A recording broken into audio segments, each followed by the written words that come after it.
Talk a little bit about mammal pest. I know we've talked a lot about some insects and talked a good bit about diseases and that sort of stuff. So I get quite a few phone calls on mammals and, small mammals, whether it be skunks or armadillos or something burrowing or rooting up in their yard, or they got deer coming in and eating on their peas or their beans, something like that. So this is something that I get a lot of calls on, and I hope Christian hasn't already done this presentation prior to this week or prior to today in one of his other ones that I was unable to attend. But if so, it never hurts to kind of go back and rehash it out and kind of look at it and talk about it again. So today we're going to focus mainly on mammal pests. So, I'm not really looking at turtles and reptiles or snakes, that sort of thing, which they're going to be some of the same. You're going to notice kind of some familiar or some common instances throughout these animals as far as ways of deterring or controlling them in your situation. Considering the landscape has changed as where we're building houses, we've kind of infringed on the wildlife side. We've kind of built our subdivisions onto that, basically on that interface between the nature and the city or urban areas. So, we're starting to see a lot more of interactions between the wildlife and humans. So I think this is something that we're all kind of questioning and think ways we can do certain things, some things we may not be able to do. So take all of this, apply it to your situation and modify it to fit the way that you're looking to do things. All of these may not be perfect for you, or some instances may not even be legal where you are. So be sure to check that out before implementing any of these. But first thing we need to do, we need to kind of decide or talk about why mammals can be a problem. And a lot of times it's basically just because the lack of environment or our movement into their native grounds. And then so they're using our landscape and our lawn as basically a source of food and water. And it may be because of times of environmental stress to the native vegetation, or it may just be the destruction of or the lack of. So basically they're coming into our yard or our landscape because they're forced to, or maybe even because they're more appetizing or more nutritious than their native plants or native forage, just due to us taking better care of the plants. And that can be through better fertility practices on our part or the homeowner's part, supplemental irrigation, so less drought stress plants. Obviously, the more moisture, typically the more appetizing they're going to be to the animal. Instead of some old withered up leathery leaves, they're going to be a little more succulent and just a little better more palatable. So and we offer a wide variety and a wide diversity of species typically within our landscape. So they can kind of act like a grocery store, I guess you could say, where they can come to one spot and get a multitude of different things. So again, a lot of times we've built our homes in that interface of wild and natural areas and the developed areas, and that's where a lot of wildlife tends to congregate. So we've kind of built our grounds around in the middle of their habitat. So, and this can cause large economic damage, whether it be through damaged landscape plants that we have to replace due to the damage or the death of those plants. It can be a yield reduction in the food crop. So basically, if we got some peas out there that we're growing for a commercial crop, whether it be 5 acres of peas or beans, or whether it's 5,000 acres, it doesn't have to be a huge huge amount to make a pretty big economic reduction. So just some basic things like that, just some ways of animals can cause damage, not to mention obviously like some disease problems, the spread of diseases through animals and their feces, or basically just their being there. So we're going to kind of start with the small animals, kind of work up towards some of the larger animals we see. Not going to go over a whole lot of them. There's only a few of them that we really have that are typically considered pests of the home landscape. The first one is the smallest one typically. That's going to be a vole with a V, also called a meadow mouse or meadow mice. It is a member of the rodent family.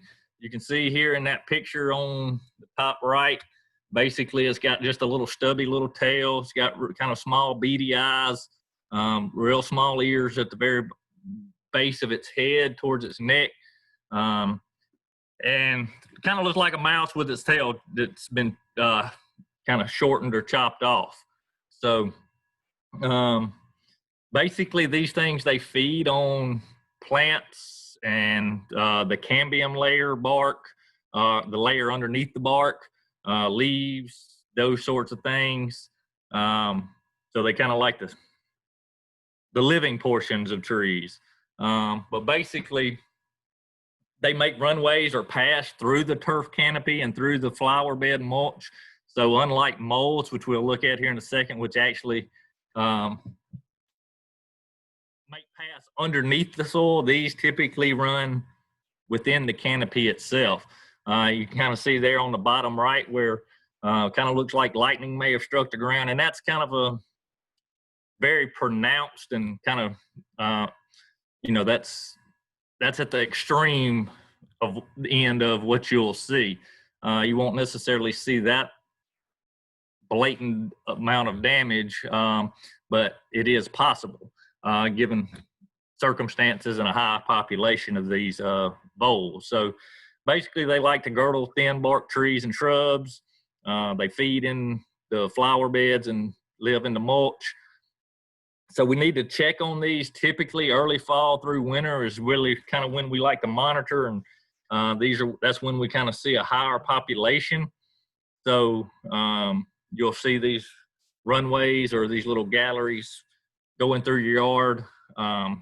During that time of year, that's when the population is going to be the highest for the most part. Some things you can do to protect your landscape, young trees and shrubs, you basically want to do basically kind of like a beaver protection for the most part. Basically, you want to girdle that tree, not necessarily girdle it, but you want to wrap that base of that tree with some type of hardware cloth or hardware mesh, 2 to 3 inches below the ground up to about 18 inches high. That's just going to deter that animal. And again, you won't have to do this forever, just until either A, you can get rid of the issue or get the population down, get rid of the little critter. So that's going to give you a chance to protect your trees while you're kind of managing the population and trying to get the numbers down and get rid of the little critter that's causing the problem. So some ways we can get rid of the problem. The best way typically is using mouse traps. And you can do this a multitude of ways. Typically you want to bait them with some type of food source that obviously that they like, that they're used to. Pecans, those sorts of things, kind of that mimic their natural food supply. Obviously, apple slices, they're not used to eating sliced apples, but they will eat the fruit off of an apple tree or something like that is fallen to the ground. So peanut butter, oatmeal, pecans, apple slices, these are all make great baits for them use on the mouse traps. And obviously you want to place these in their runways or near. A lot of times you will see like a little entrance to one of their burrows underneath the tree or underneath the edge of a landscape fabric or something like that. And then you want to put them in an active location. So that usually attracts them. Another good way of doing it is finding these burrows that I mentioned, placing like a clay pot over the top of that hole along with this mouse trap. And it doesn't even have to be baited per se. But when it comes out of that hole, trying to get out of that pot, it's going to accidentally trigger that mouse trap, and problem solved. So a couple of different ways to protect your landscape plants, obviously, through the hardware cloth on your younger trees. That's going to keep them healthier until they get to a point where they can kind of protect themselves, or you kind of lower that population or the problem down. Now, similar to voles, again, voles they eat vegetation. So one way to distinguish the difference between vole damage or mold damage is to look at their food source. So voles eat vegetation, moles eat meat. So they typically are looking for grubs, for beetles, worms, earthworms, that sort of thing, small insects, larvae, that sort of stuff. So I apologize, it's not meadow mice. I apologize, I'm left that up there. But it is also a member of the rodent family. Its face and body features are kind of similar to a vole, but it's typically a little bit bigger. Its nose is going to be a little more pronounced and beak-like. Typically has no ears or no visible ears. Has large, very paddle-like front feet with pretty big claws. Obviously, this thing does a lot of digging, so it needs those claws to move a vast amount of soil. They cause irregular snake-like raised ridges of soil throughout the lawn or the flower bed. Typically, a lot of times people call me and they say they just feel like they're walking on just healed up soil. It feels like somebody took a disc or something out there, and it's just real squishy, real soft soil. And that's why. Is that basically all their tunnels, they've pushed up all that soil, made the galleries through there for them to travel through, and you're basically, they have tilled up your soil for the most part. Again, their diet kit typically consists of earthworms, beetles, grubs, other insects, things like that, insect larvae. So basically, we need to find a way to either limit their food source to get moles to move away. Now, obviously, this is going to cause some issues, possibly cause some issues between you and your neighbor, because if you go out there and get rid of the food source in your yard or your landscape, and your neighbors don't, you could possibly, or more than likely, going to cause the issue just to move further down the line. So being aware of that and being able to help your neighbor out and make the recommendation of, hey, let's get rid of its food. This needs to kind of be a group action here. Let's take this all at one time and let's get him to move to the next neighborhood, not just the neighbor, but move further on down the line, get him out of where we're at. But a couple of different options to control moles themselves. Harpoon traps, obviously, or a lethal trap. They can be effective in the spring. What you want to do is find a frequently used tunnel. So basically go out there, push down step on a couple of these tunnels with your, push down with it with your shoe or your foot, and squish it down basically, and come back the next day, and you want to see which ones have been used. The typical ones that have been used each day are the ones that you're going to want to set these traps on. So a lot of times this is a lot easier in the springtime, because moles are typically more likely to be near the surface because of the soil being moisture, being cooler. So they're going to be more likely to be active near the surface during the spring. So using an insecticide to get rid of their food source is a good idea. Is a great way to kind of, like I said, you're not really getting rid of the problem, but you're getting rid of the problem in your location. So again, just being able to work with your neighbors, or if if that's maybe an issue, making the recommendation of what you did to them as well. Now, there are a couple of baits available for mole control. You can get some gel that you will inject down into the galleys or the valleys, and into their little alleyways that they frequently use. A lot of times these can't be used because of pets or children. They can be toxic to kids and animals as well. So be careful with that. And, that may not be an option for you because of that. And I completely understand. But basically you inject these gel down into one of the alleyways or into its tunnel. And as it's using that tunnel, it gets it on its face and its feet. And as it's trying to remove that substance, it's ingesting it at the same time. And when it gets a big enough dose of it, it no longer, it's lethal to the mole. So talprid worms are another option. It's basically looks like a little gummy worm, but it is injected with a poisonous or a poison toxic substance to the mole.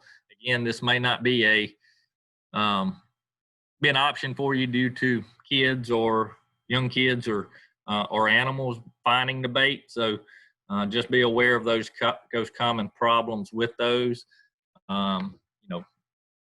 You can have some success with them, but they're not typically the go-to.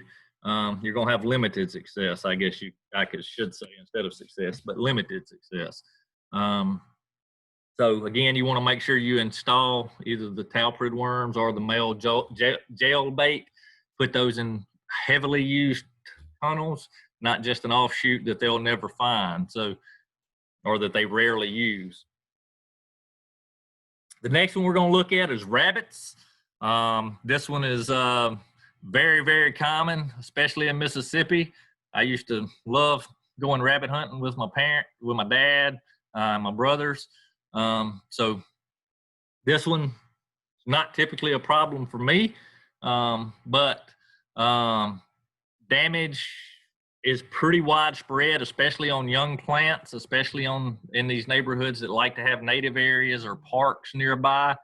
Their damage is typically done by eating the growing points or the flowers off of young, tender growth. A lot of times this is year-round, but kind of concentrated in the spring. And they will kind of eat the cambium layer in the fall when kind of things go south and there's less food available. They will kind of peel the barks off of a tree and eat the cambium layer below it, kind of like a beaver. So they are very, very damaging. You can see there on the bottom right hand on that shrub what their damage looks like. Their damage is basically done at a 45-degree angle. That's kind of how you can identify rabbit damage as opposed to deer or some other type of animal. So it's usually a clean nip because of those pair of incisors that they have on the top and bottom, two pair of incisors they have on the top and the bottom. So these can, be a big issue, especially when numbers get high. They can do quite a lot of damage, and they can also spread disease also. So exclusion is the best option for rabbits. One of the best options. The other best option is going to be just to get rid of their habitat. So make sure they like to burrow in wood piles or underneath wood piles or brush piles, that kind of thing, thick grass, that sort of stuff. So keeping the grass mowed or weed-eated, keeping those native areas kind of tidier. I know you like to keep them native, but that's the whole point of a native area. But just kind of keeping those kind of maintained to a minimum will help avoid a rabbit population. And as we all know, rabbits can build up a population rather quickly. So it's important to keep those their habitat kind of to a minimum around us. So we want to limit those food and nesting sites. One way to prevent these, again, is exclusion. Just put it up, if it's a certain area around your house, like a vegetable garden, something like that, that you're more concerned with protecting instead of just your whole general landscape. A small exclusion net, chicken netting, chicken wire, something like that, just about 2 foot tall, typically is plenty to keep a rabbit out. So using something like that is pretty economically friendly as well. It's not super expensive. It can get expensive if you've got a larger area you're trying to contain, but typically that's not the problem in these types of areas.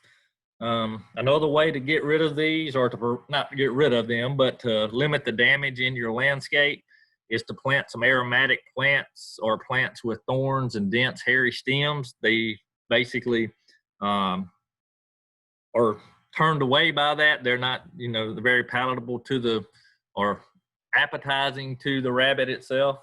So planting things like that makes a big difference, and basically gives you, like the insecticide treatment for moles, we're basically getting rid of that food source. We're telling them, hey, we don't like you here. We're not going to plant plants that you like. So move on down the line, find somewhere else to go feed. So another option is repellents. Again, these are going to be limited in their success, but you may have to rotate through your repellents to kind of, again, wildlife can kind of get used to certain things and the same thing over and over again. So rotating through different repellents will help, whether it be a spray of some sort that mimics their predator, or scarecrows, music, that kind of stuff. Dogs are obviously a pretty big repellent, but I've seen a lot of deer and some other animals that get kind of used to dogs, and I've seen dogs get used to deer and that kind of stuff. So they'll be pretty fired up about it at the beginning, and then after dealing with them for a few weeks, they'll sometimes get to be buddies. So just know that going into it. A lot of times you just have to go through these, use one for a week or two, and then once you start noticing something, they're getting used to each other, you may have to rotate into a new one, and then you can sometimes go back to one that they have gotten used to before in the future, further down the line. So, you're not always stuck trying to come up with something really new.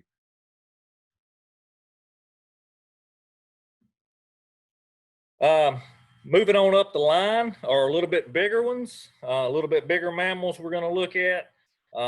Some of these are going to be your burrowing and your basically your rooting type pests. So armadillos, skunks, possums, these sorts of things. They typically do the damage looking for insects and insect larvae that are living in the soil, living in the flower beds, living in our lawn, that sort of thing. Typically, one of the bigger ones is armadillos. They can cause a lot of damage in a very short period of time. So again, they can carry disease kind of like rabbits. So limiting their, feces and limiting their contact with humans can be very important, especially for younger people or older people with compromised immune systems, those sort of things. Obviously, no one wants to get a disease. They're just a little more susceptible to it. So limiting our access to these is a very important part. So kind of like the rabbit and the vole and the mole, we're kind of wanting to adjust our landscape to not be so enticing to these mammals. So we want to limit our food source. again, they're rooting, looking for those insects, looking for those larvae. So if we get rid of those, typically they will move on down the line. They may come a little less frequently, which is always a good thing. But they'll just kind of come sniffing through, won't really find too much lurking under the soil, and move on down the line. It's when they find something is when they really start doing the damage. They can hear and smell those insects in the soil, moving around, eating, that sort of stuff is what they're picking up on. So live trapping is another very, very good option. The only bad thing about live trapping is you got to find something to do with it afterwards. So you could possibly be creating an issue wherever it is that you go and release that critter. So make sure you know where you're taking it. You know what you do with it after that can cause an issue further down the line. So just be aware of that. Exclusion, it can somewhat be used, but again, these are not something that's going to be coming in to a particular area typically. They can kind of focus on landscape beds and that sort of stuff, but typically we don't want to put up a fence around just our around our landscaping in our yard. So you know, a fence around the entire place may be a better option, but again, that may not be economically feasible or practical. So again, our best option in this one is just going to be to remove that food source first and foremost. And I'm trying to see here. Aromatic plant. I was just looking at some questions here. I apologize. No success with live trapping. How about a shotgun? Again, make sure it's legal. That is definitely an option. It is a permanent option. It's not going to be a problem for your neighbor afterwards. So just make sure it's legal where you're at where you live. If you live in the county, again, it may not be an issue, but if you live in a city or a subdivision, something like that, make sure it's legal for you. Aromatic plants to repel rabbits. What kind? Typically, this is going to be I'm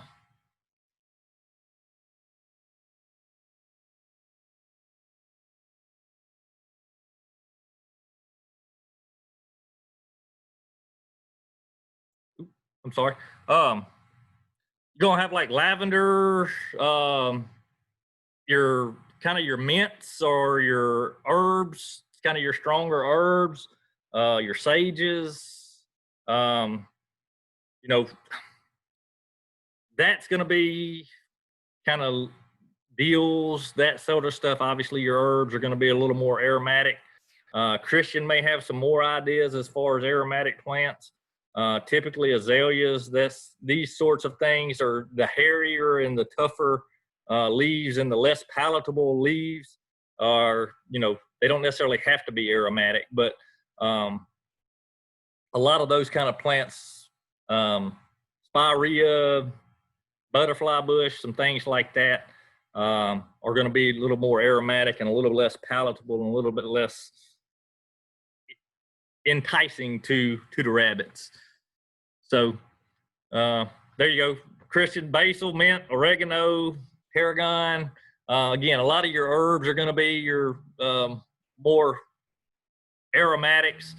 But really, you're looking at not just aromatics, but again, like I said, those hairy or thorned type of landscape bushes, barberry bushes, things like that.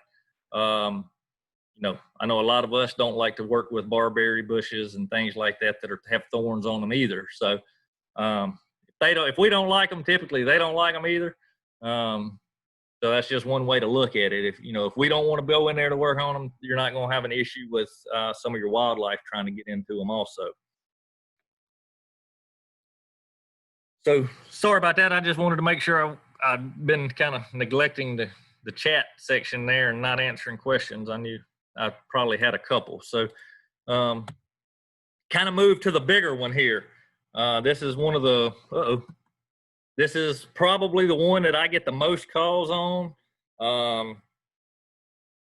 Even in Lamar County, being in Hattiesburg or being Hattiesburg's in Lamar County, even in a larger city of that size, a lot of these subdivisions are kind of out on the margins of the city, and they can still run into a lot of problems with white-tailed deer.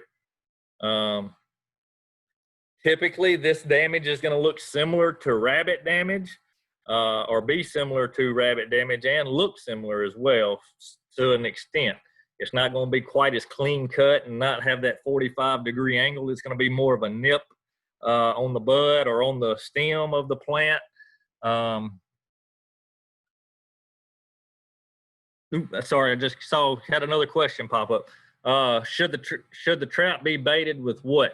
It depends on what you're trapping. If you're looking for rabbits and that sort of stuff, obviously the same thing we think is rabbit food, salad, carrots, that sort of stuff. And again, if you're looking to live trap some armadillos, again, earthworms, whatever their food source typically is. So, you know, vegetation for your voles or your rabbits and deer, that sort of stuff. Obviously, you're not trying to live trap a deer, I don't think, but you know, whatever their food source is, think of what their food source is. So, you know, armadillos and possums, that sort of stuff, you may can use some cat food or, you know, some canned cat food, those sorts of things. Or with rabbits, again, you may want to use some type of vegetation, whether it be lettuces or carrots, you know, that sort of stuff. So hopefully that helped as well.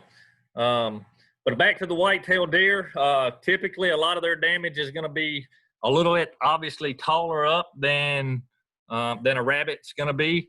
It's going to not be at that 45-degree angle. It's just going to be kind of a little more raggedy tear because of their foraging techniques. They're just kind of more of a they don't have the sharp teeth kind of like the rabbit does. So again, kind of landscape aversion techniques. So planting plants that have those strong smells or some type of latex, like a milkweed or something like that, some type of milky latex or sap, or even toxic plants to them, not necessarily toxic to us, but planting plants, again, that discourage their feeding. Again, the hairy or the thorned or the prickly features, leathery leaves, these are going to all be deterrents to having white-tailed deer come in and kind of munch on your landscape. So there are quite a few of plants that are considered deer resistant. They're not necessarily deer proof. So just keep that in mind. Some of your salvias, your milkweeds, your coneflowers, or your rudbeckias, azaleas, ajugas, some of your leathery leaf stuff, things like that are going to be pretty deer resistant. Again, on this one, exclusion is probably going to be about the best option, but it's not 100% foolproof. We've all seen, you know, limbs fall on fences, allowing a hole in the fence to allow wildlife to get in. They're not foolproof, so and they can be rather expensive. You have to either use a very tall fence or you have to use some type of electric or energized wire to really deter them. And a lot of these electric fences, sometimes they can get used to those as well, or find ways around them or through them or underneath them. I've seen a lot of times people have a 8-foot tall fence and they'll leave a 2-foot gap at the bottom and the deer will just kind of crawl on its belly underneath the fence.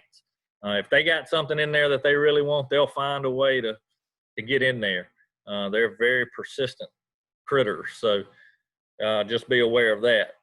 You may need to, again, this is going to be something that you may have to rotate through different options, scarecrows, like setting out a mannequin or something out in the garden. You playing a radio, loud noises. A lot of people, a lot of farmers I know have these propane cannons that just every so often fills up a tank full of propane and just kind of blast it out real loud to kind of startle the animal. And again, they can get used to all these. So may have to change those out and rotate through those regularly. Again, playing the radio at night, putting out scarecrows or metallic pie pans or something on the string for the wind, or CDs or metallic CDs to reflect and scatter light, things like that are all options. They may last for a week or two and then go to a different one, and you can maybe come back to that one at a later date. Repellents, this is another one. Again, you can find a lot of things online that say they work, whether it be like coyote urine or things like this, some of their predator urines, some of their predator scents. Again,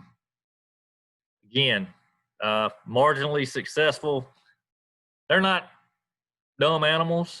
They're going to catch on to this. They're going to realize that, hey, I was here last night and there wasn't no coyote around, and they'll keep coming back. So again, rotating through all of these is going to be a mixture of these is going to be your best bet. So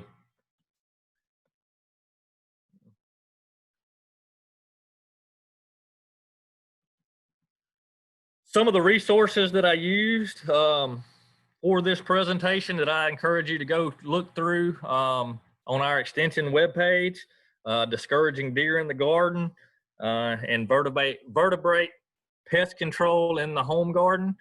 These are both wonderful publications that we have available.